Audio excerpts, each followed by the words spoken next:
Hello YouTube, Dark Lord Diablos here, and I just got done watching episode 7 of The Rising of the Shield Hero, and I'm sorry I'm late with this. The websites that I used weren't working yesterday, and I've also been lax on time, so I finally got one of them to work so I could watch the 7th episode. And in the beginning of it, it was actually really good. The foreshadowing in the 6th chapter, when they went to go get the crystal for the threads, they sell an open chest, which basically said, oh, this was a mistake, do not plant this seed or whatever, it'll bring on catastrophe. We also heard that the spear hero went to a village, gave them a seed, and cured them of their famine. Well, they were overrun by vine monsters when Shield Hero was asked to bring in some poison for herbal poison to kill off the vines. The village paid him for the treatment and to get rid of the monster, which he proceeds to do.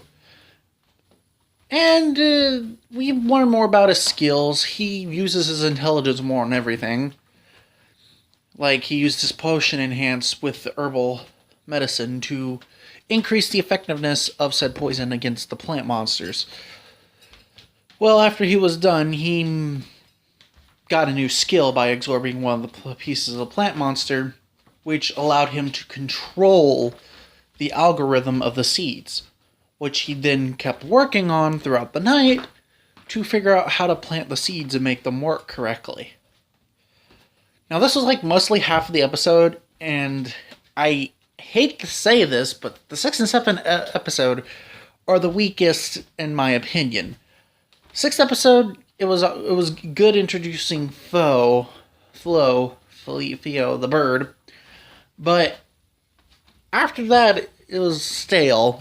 In the 7th episode, the beginning was a major high point, like I said, with the foreshadowing in the 6th episode, bringing them in. Now, here's where we kind of get on the low point, and I actually discussed this with a few of my friends, and they agree with it as well. And it mostly stems from Raphtalia, the raccoon girl.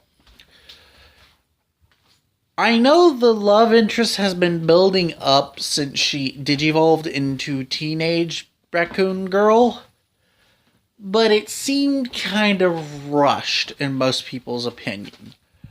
The banter between Flo and Raphtalia was hilarious, though. So, where does this all stem from? We go to a village, almost looks like Markov from Skyrim, and this village has a hot spring, a local hot spring. Yeah, one of those anime cliches ever. Every anime has a local hot spring. Hell, even I have one. But that's besides the point. So, Fo is getting a lot of attention from Nafumi. And basically her braiding his hair, or him braiding her hair, taking care of her, all this and that. And Raphtalia is getting jealous.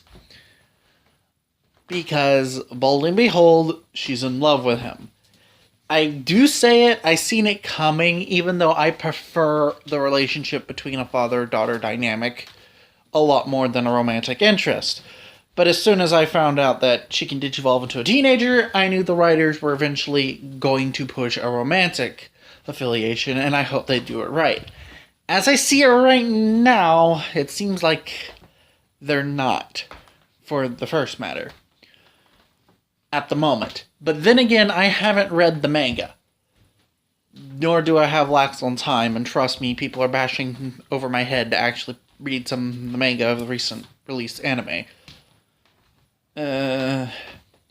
So, this is the systemic problem with anime. They have too short of time to actually develop crap.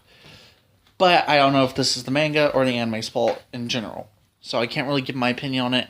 I just thought it was stale, in my honest opinion. So she's in the hot spring by herself. Yay, fan service! And she looks over at the statue with a man and a woman, and the man carrying what's known as a silverback boar. And mentions whichever couple comes into the hot spring together, they'll basically be married and happily off together forever. And I gotta admit, even though her body is that of a teenager, her mind is that of a child. Because she starts blushing and going, "Oh no, Nafumi, we can't kiss, I'll get pregnant." That's not how that works. But okay. Way to go, writers, I guess. Well, she overhears Flo and Nafumi in the same bath on the lower level. And she gets even more jealous. This sprouts out later in this half of the episode near the end, where she basically decides to get one over Flo and go to a place where this bird is. This bird uses a crystal lanthurium for their nest. And in her culture, basically you give a gift to your one you love, and that gives a better chance for them to get together. Or so her mom says. I don't know if it's a culture thing or it's just something her mom said. Well, meanwhile, little Flo decides to tag along because she wants to get the eggs and heard it was a delicacy here, and she wants to give her master the eggs so she can have master as her mate. It's weird, but adorable that this little bird can come up with a master plan. So they end up working together to get to the nest, but sadly, a boar they encountered in the woods basically ruins their day by destroying the nest and chasing away the bird, which ends up launching the crystal Team Rocket style and destroying the eggs, which in turn pisses off the girls.